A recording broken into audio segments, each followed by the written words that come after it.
The Open Society Initiative for Southern Africa hosted a regional conference on the 2nd and 3rd of July 2019 in Johannesburg, South Africa.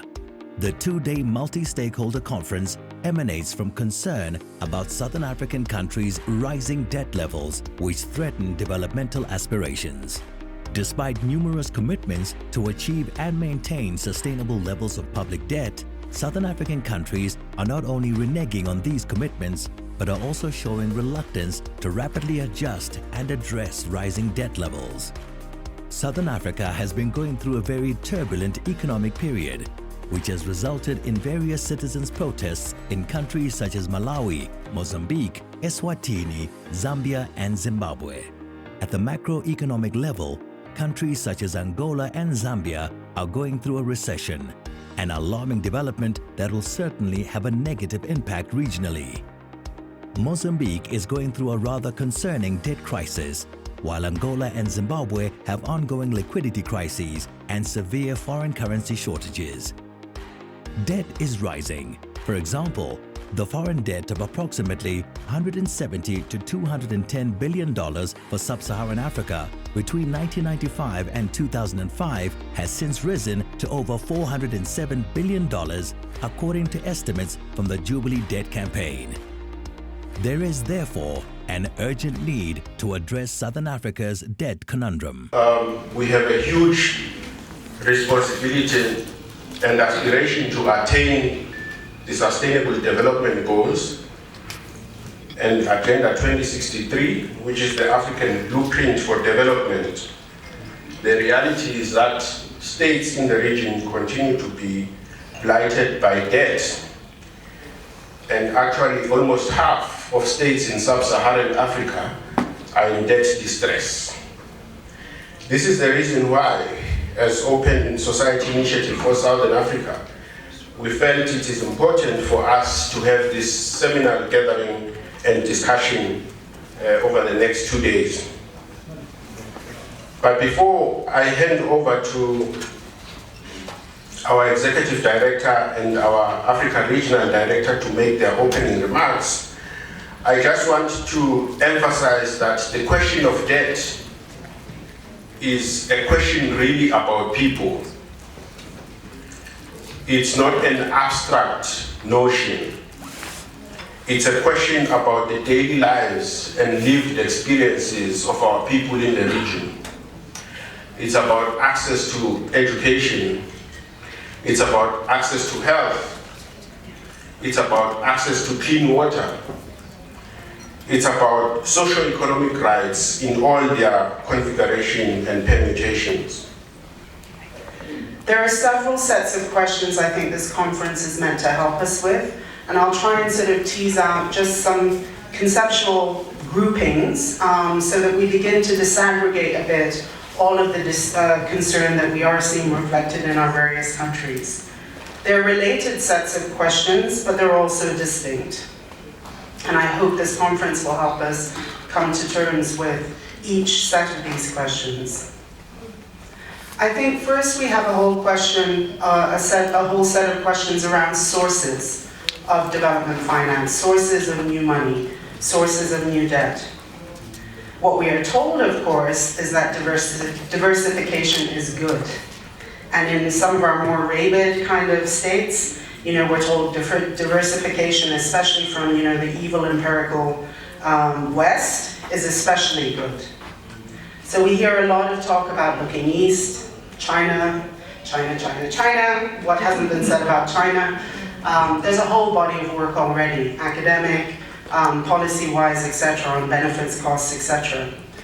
Maybe what we haven't been paying enough attention to are sort of other sources of debt. We know we have new players from Turkey, from the Gulf, even in India. And we also have new players from commercial markets. And I think one set of questions is, what are the relative benefits, costs of dealing with all of these questions? Apart from, obviously, it's good to have a diversified portfolio, but there are questions around who's giving us the best return, who's giving us the best guarantees, who's giving us the best safeguards for all of the questions of people that Valapi just spoke about. The economy is political. politics is economic. When people say, well, shouldn't you let the others do this kind of thing? In my own country, in Zimbabwe right now, the IMF has come up with a monitoring program. Talk to absolutely nobody except the Minister of Finance. But that monitoring program probably talks about austerity, cut down this, cut down subsidies, cut down social services, but that affects people. And the Minister of Finance, I can bet, doesn't go to the local hospital. I can bet he has water when he wants it. I can bet he has electricity when he needs it. So at the end of the day, we must always see all these things together. And with that, I will stop and just welcome you and wish you the most fruitful deliberations, and thank my colleagues for this wonderful, wonderful conference, for organizing this wonderful conference. Thank you so much.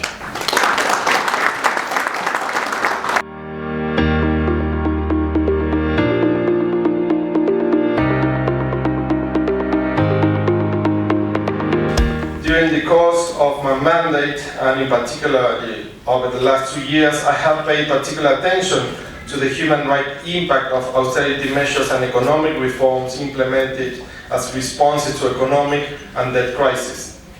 I have devoted a few reports to the Human Rights Council and the General Assembly to this question. In 2017, the Human Rights Council requested me to develop guiding principles on human rights impact assessment of economic reform policies.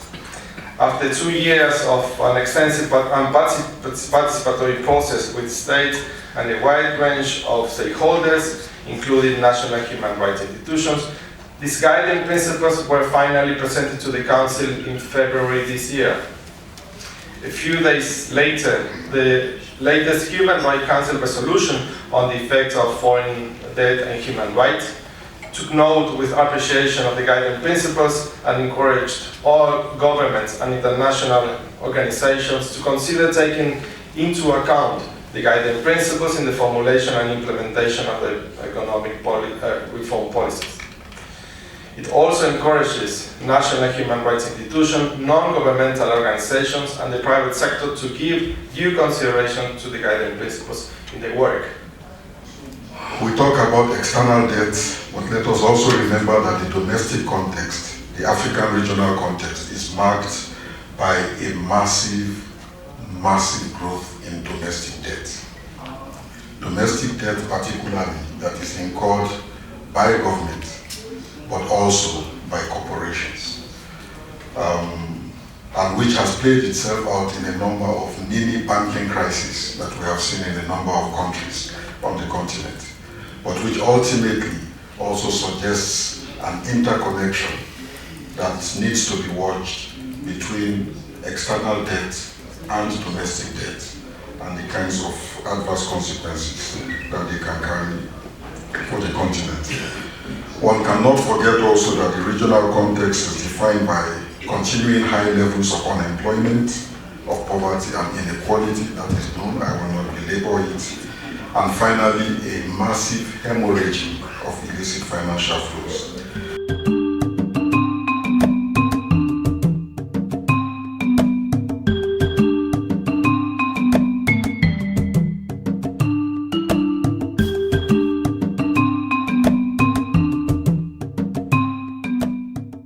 For us to conclusively and decisively address the challenges facing ECOSOC financing in the region, we must dig into our own coffers. 2, we must be very creative and innovative in creating specific funds. 3, we must also be vocal and open to how public debt is being procured and managed. And 3, I think the aspects of dealing with the public financial management system. That includes financial planning, that is the budget process. That also includes how the local resources then are tapped and the people within the catchment areas are meant to benefit out of it as a priority. I think some of these become very critical, and I would propose that we consider exploring such ventures. Thank you. The Mozambique government is going to private sector to collect money, private banks, the bank finance system, local finance system. 95% of the finance system in Mozambique is controlled by external capital. So you run away from China, you run away there, but you will find you in your footprint, in your country, because they control the finance system. So we need to think, map what is the political economy of financial system, what makes our government weak.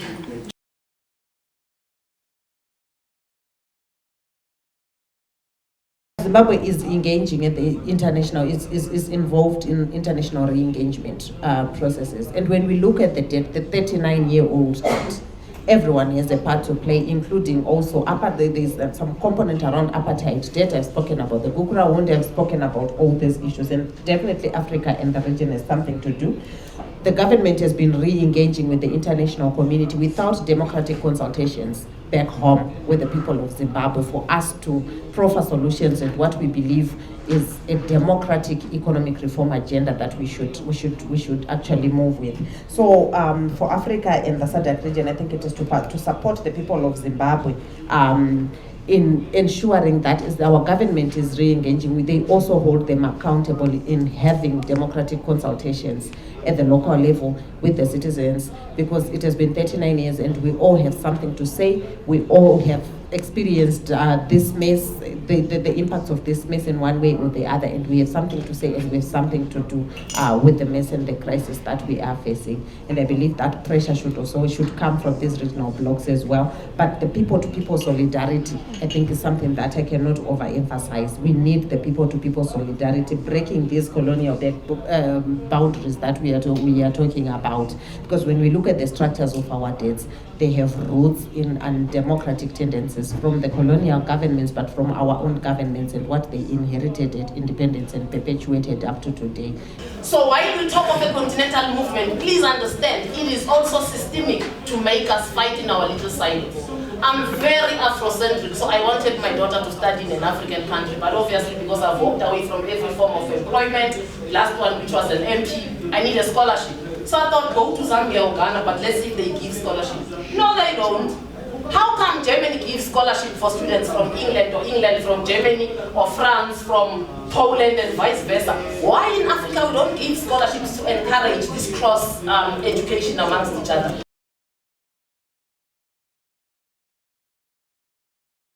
I know many of us may have different perspectives around what needs to be done, but it should be an issue that's up for discussion where different views can be put forward, including those of including those from a women's perspective and from a feminist perspective, and of course from a youth perspective. The question then becomes, if this is where we are at now, what happens to a 10-year-old in the next 10 years? How many lives are we going to be compromising of young people? How many opportunities are going to be squandered for young people and for young women who are at the most critical phase of their lives right now? And it should be absolutely unacceptable that they are not going to be able to have the same kinds of opportunities that the human rights, the overall very wealthy planet affords them. There's absolutely no reason. There's enough wealth being created for everybody to have the opportunities to live a decent life.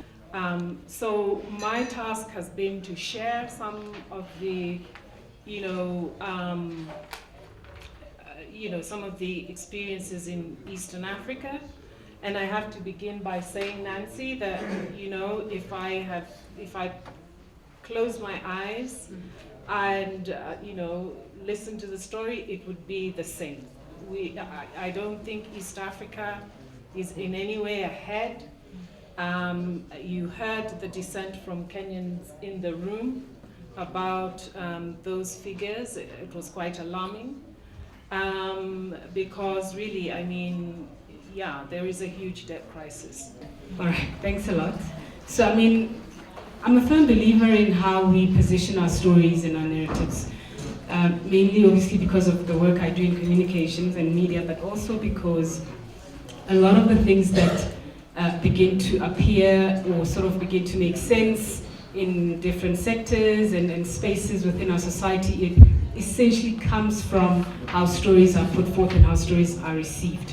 So while preparing for this panel to talk about the power and privilege and gendered dynamics of debt, I came across an interesting tweet by a woman that you all pretty much know very well, Tsitsi.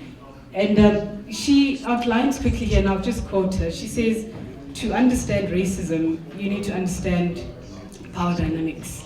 To understand sexism, you need to understand power dynamics.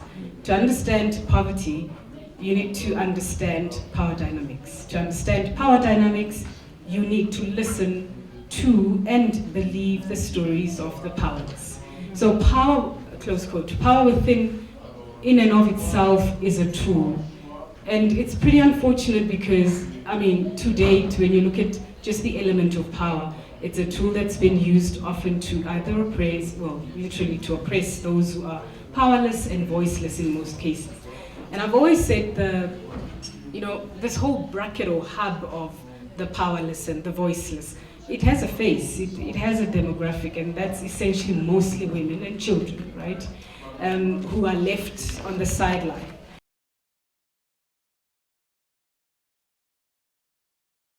I think the approach of this conference is very wise, smart, in the sense that it's taking a preventive approach. Before the crisis erupts, is posing on the table important questions such as how to minimize debt vulnerabilities and also how to incorporate the social dimension into this rather technical discussion around debt strategies.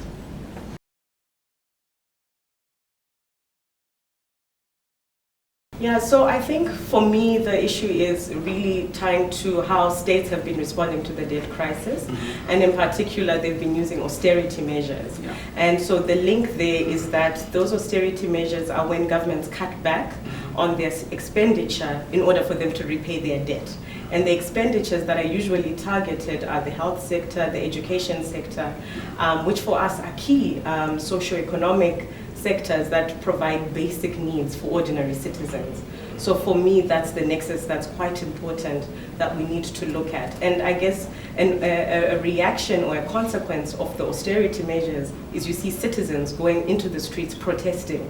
So again, there's another issue there around citizens exercising their right to freedom of expression on these challenges and how that impacts their lives, yet on the streets they're often met with militarization. And again, if people are shot on the streets, nothing happens. So there's so many interconnected issues here that need to be addressed.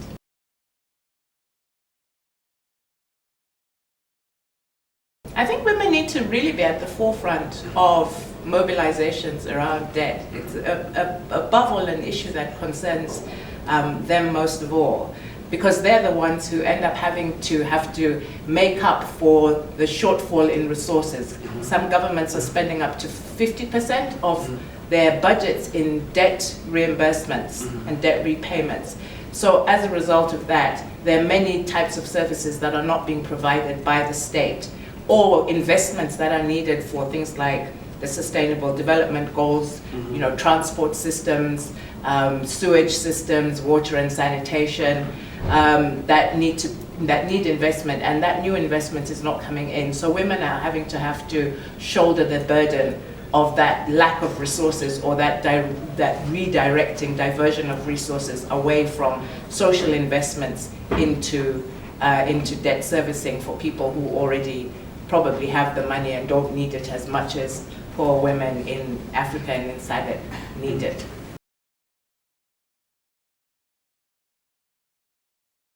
The appropriate message should be one of extreme caution, for good reason also.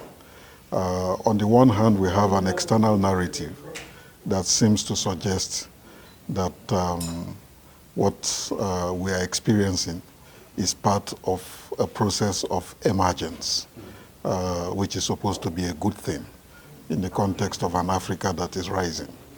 And of course, many Africans do want the continent to rise, do want to see the continent transform. The problem, though, is that the narratives about a rising continent do not square up with the realities which many Africans live on a day-to-day basis, of unemployment, of poverty, of inequality. And when you then begin to disaggregate governmental income in the context of the rising debt profile of many countries, we begin to find that a significant proportion of revenues go to the servicing of external debts, as well as internal debts, domestic debts that have been accumulated. And that raises questions about what the priority should be in the context of a rebirth for the continent.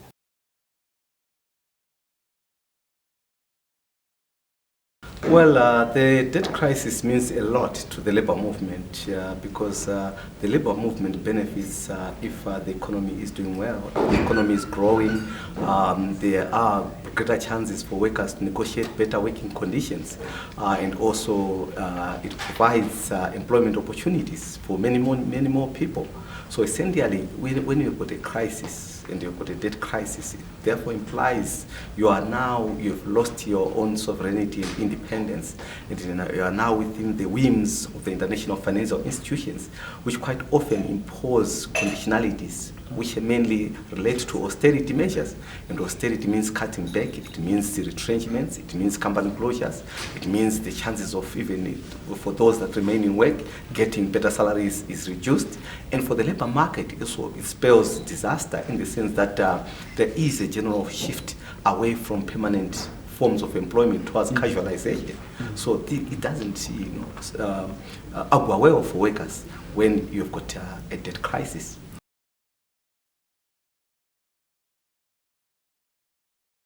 I really liked the reference to history because I think there were so many young people here who don't necessarily know or weren't involved in the first big movements around debt relief for the continent, how we got into it, what the parallels are with the current situation. So I really like that.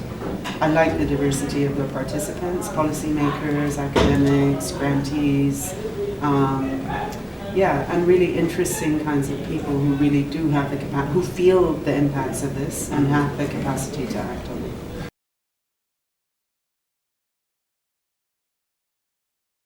OSISA's interest in debt is based on the impact of debt on the lives of ordinary people in our region and in our continent. Traditionally, OSISA has worked on open society issues, and the focus has always been on political and civil rights issues. But the reality is that debt is a governance issue, and there's a correlation between how states are transparently governed and their ability to provide basic services to their population. So we appreciate the fact that debt itself has huge implications on the ability of our governments to provide decent living conditions for the people.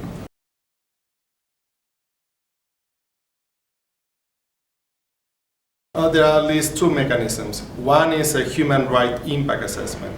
That means understanding, trying to understand beforehand the consequences of any economic reform on human rights, for example, in the field of fiscal consolidation or privatization of public services. We have to know how this measure will impact, in particular, those groups in the most vulnerable situations, such as women, persons with disabilities, children, migrants, etc. On the other hand, another tool is a debt sustainability analysis based on a comprehensive notion of sustainability, incorporating a social and human rights dimension into the analysis.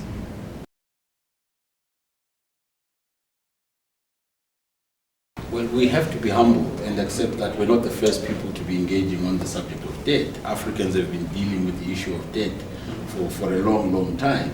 And we have had movements that have dealt with issues around debt forgiveness.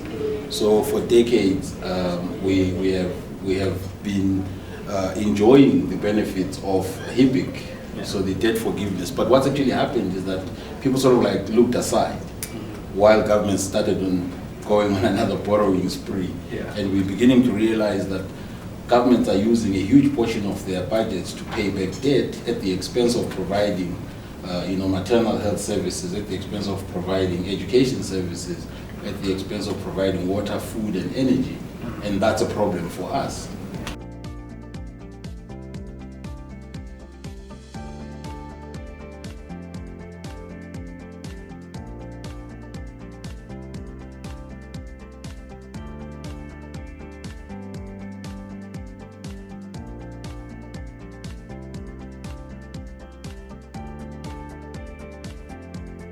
In 2019, Open Society Initiative for Southern Africa commissioned an investigative study into the genesis, nature and implications of the ongoing debt crisis in the Southern Africa region.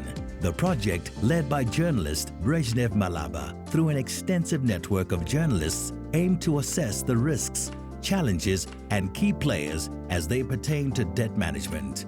The study focused on mainly 4 countries: Mozambique, Zambia, Zimbabwe and Angola.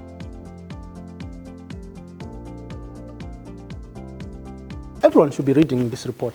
The citizen out there who's suffering from the economic hardships, this is the poorest region in the world, but it shouldn't be that way because there are plenty of resources and the governments can do much more to ensure that the lives of people are made better. In terms of human development indicators, the UN tells us that you have more than 80 children under the age of 5 who die in Angola. It shouldn't be like that. They're producing more than 1 million barrels of oil per day. Children should not be dying.